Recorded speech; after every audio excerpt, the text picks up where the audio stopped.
Hello everyone. चलिए आज हम अपने कुछ कंसेप्ट्स को थोड़ा सा ब्रशअप कर लेते हैं।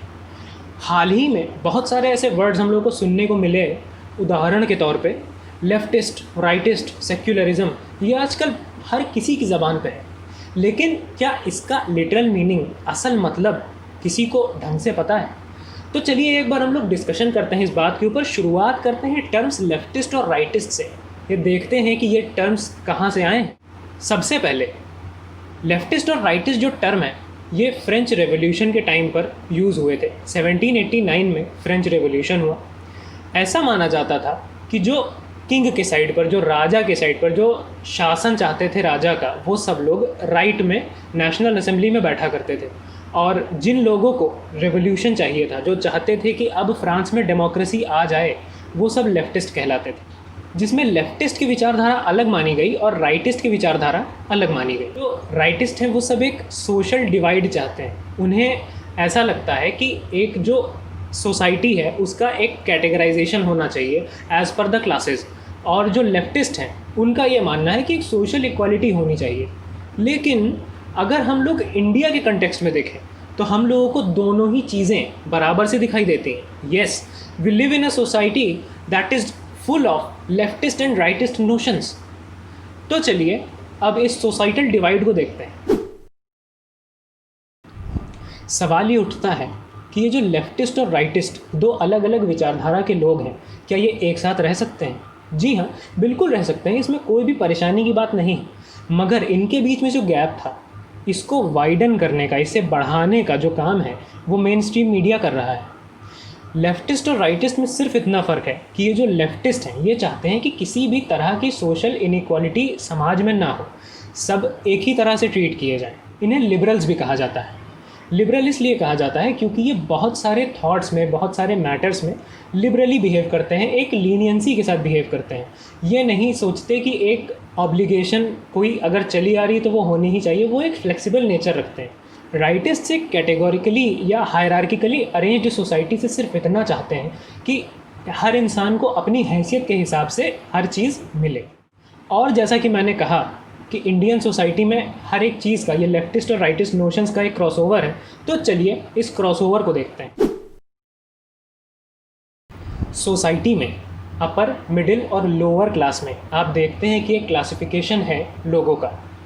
मगर इस बात पर कोई भी लेफ्टिस्ट एतराज़ नहीं करता। And you see that this categorisation into lower, upper and middle class is such a rightist thing. मगर इसमें कोई दिक्कत की बात नहीं है, कोई लेफ्टिस्ट इसे गलत नहीं कहता, क्योंकि ये बहुत ही इनएविटेबल सी चीज़ है। सोसाइटी में तीन तरह के लोग ही एग्जिस्ट करते हैं जो इन क्लासेस में डिवाइड किए जा सकते हैं इकोनॉमिकली। तो इसमें कोई दिक्कत नहीं है, ये एक ब्लेंड है राइटिस्ट और लेफ्टिस्ट नोशंस का। साथ ही अगर आप एक कंसेप्ट देखें रिजर्वेशन का, तो जिसमें एक क्लासिफिकेशन होता है general, SC, ST, OBC based upon the caste system. तो उस केस में अगर आप देखें तो ये तो एक राइटिस्ट नोशन है। मगर कई ऐसे राइटिस्ट हैं जो जनरल कैटेगरी को बिलोंग करते हैं। जनरल कैटेगरी में ऐसा होता है कि उन्हें एक अच्छा परफॉर्मेंस देना ही होता है, वरना एक पर्टिकुलर कट ऑफ के नीचे अगर उनका रैंकिंग है तो वो क्वालिफाई नहीं करते। उस टाइम पर एक राइटिस्ट सिर्फ यही कहता है कि यार ये रिजर्वेशन का सिस्टम बिल्कुल भी नहीं अच्छा है। तो उसे यहाँ पर देखा जाए तो वो एक लेफ्टिस्ट की ही तरह बात करता है। तो इसमें कोई ऐसा टेंशन नहीं है, ये एक क्रॉसओवर है जो कि दिखाई देता है। जब तक इंसान के साथ कोई भी सुविधा हो रही है अंडर कैटेगराइजेशन, तो लेफ्टिस्ट भी राइटिस्ट की ही तरह साउंड करेगा। मगर अगर ऐसा हो कि एक सोशल इक्वालिटी के थ्रू ही अगर फ़ायदा दिखाई दे रहा है, तो राइटिस्ट भी राइटिस्ट जैसी बात नहीं करेगा, वो लेफ्टिस्ट जैसी ही बात करेगा। तो इसमें किसी भी तरह की परेशानी की बात नहीं है, ये सिर्फ ह्यूमन नेचर पर डिपेंड करता है। रही बात लेफ्टिस्ट और राइटिस्ट के झगड़े की, तो देखिए किसी भी चीज़ को एग्जैजरेट करके अगर बताएंगे तो उसमें कुछ भी हो सकता है। अच्छी अच्छी बात भी बुरे में कन्वर्ट हो सकती है। अभी अगर आपको देखना हो कि कोई इंसान किस बात पर कैसे बुरा मान सकता है, तो उसका एक छोटा सा उदाहरण ये देखिए।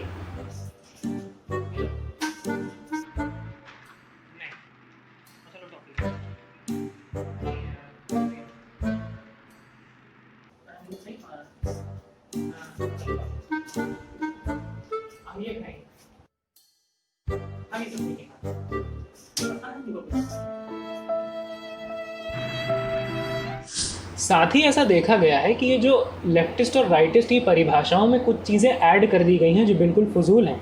जैसे कि लेफ्टिस्ट को कंसीडर किया जाता है कि ये एंटी नेशनल हो सकता है, या एंटी बीजेपी होगा, या एंटी मोदी होगा। ऐसा कुछ भी नहीं है।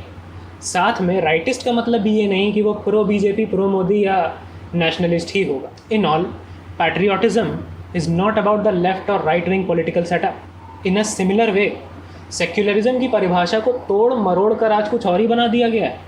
सेक्युलरिज्म को लेकर अक्सर लोग कंफ्यूज हो जाते हैं कि a secular person is one who loves all religions, मगर ऐसा कुछ नहीं है। सेक्युलरिज्म का एग्जैक्ट मतलब होता है कि the state does not recognise any religion, it has affiliation with only people, and secularism is the basic structure of our constitution and hence it can not be taken away or changed. वो जो कहते हैं कि secularism शब्द को 42nd amendment 1976 के through धोखे से कॉन्स्टिट्यूशन में जोड़ा गया था, ऐसा बिल्कुल नहीं है, एक बकवास है। 42nd अमेंडमेंट 1976 में 3 शब्द जोड़े गए थे: socialism, secularism and integrity. Saint Xavier's college versus state of Gujarat एक ऐसा केस है जिसमें सुप्रीम कोर्ट ने कहा था कि हमारे जो कॉन्स्टिट्यूशन मेकर्स हैं उन्होंने सेक्युलर स्टेट जैसा कोई भी शब्द कॉन्स्टिट्यूशन में नहीं जोड़ा, मगर वो एक ऐसा ही भारत देखना चाहते थे जिसमें हर एक धर्म के लोग मौजूद हों। तभी आर्टिकल 25 से 28 right to freedom of religion की बात करते हैं। तो जैसा कि आप देख सकते हैं कि आजकल किस तरह से लफ्ज़ों के मीनिंग्स को बदल कर उन्हें एक अलग तरह से इंटरप्रेट करके मिसअंडरस्टैंडिंग फैलाई जा रही है, और इसमें मेन स्ट्रीम मीडिया का बहुत बड़ा हाथ है। तो अगर आपको इस तरह के कोई भी लोग मिलें जो एक अलग तरह की बात करें, आपको आपस में लड़ाने की बात करें, तो प्लीज़ उनसे दूर रहें।